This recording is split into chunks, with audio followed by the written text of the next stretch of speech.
Hi, everyone. This is your contact center coach here to talk about one of the most important skills you can have as a contact center agent, tone of voice.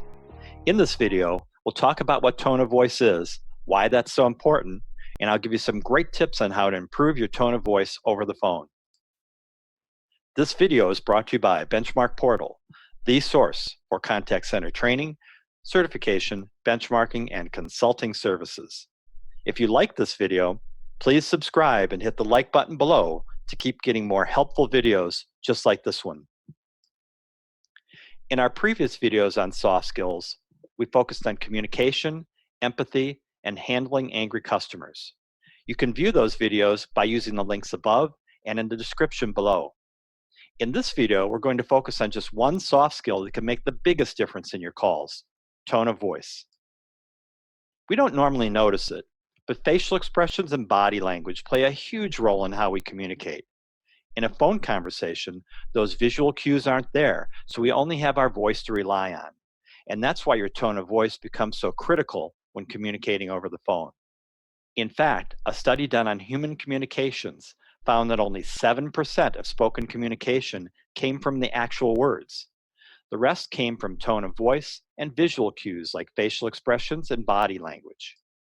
But when we remove those visual cues, just like on a phone call, 70% of communication comes from tone of voice alone.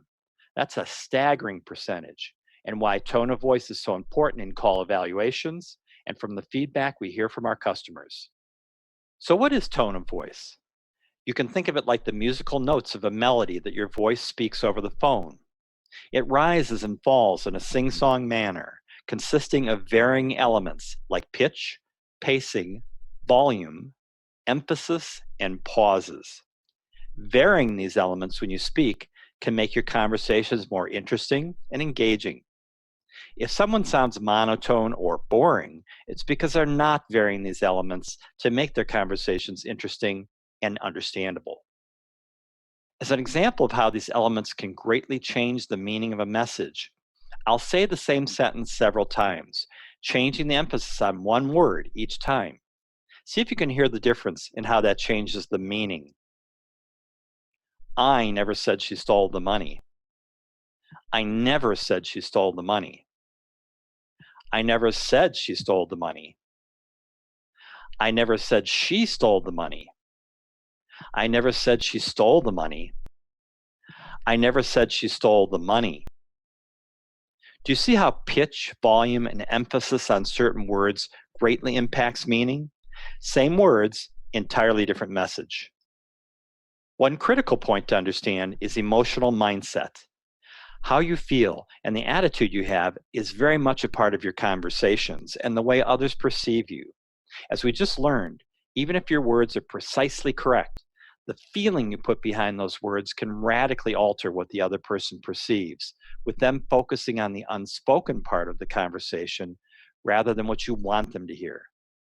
And this is often the result of speaking habits you've developed through years of repetition, some of it learned by how your family speaks with each other or how you speak amongst friends, which can be entirely different from how we should speak with customers. So regardless of how you feel when you walk into work or how you feel about the caller on the phone, it's a conscious decision you can make to change how you feel, because your attitude can make calls either difficult or great. So here's some quick tips you can put into play right away. Use the 5 elements of tone we discussed earlier that will keep your conversations engaging and understandable. Set a positive tone by leaving your emotions at the door. If you just had a difficult call, shake it off. The next caller doesn't want or deserve the emotional memory of that previous call. Consider the context. If the caller is angry or complaining, you'll have to adjust by being calm and professional. If they're sad or emotional, be gentle, understanding, and kind. And finally, practice.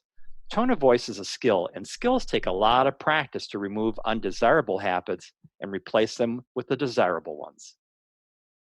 Most importantly, remember that people don't always remember what you said, but they never forget how you made them feel. I hope you found this video helpful. If so, please subscribe, like, and comment below. We'd love for you to share your thoughts on this topic with other professionals like yourself. And don't forget to check out some of our great training programs through the link in the description below. Well, that's all for now.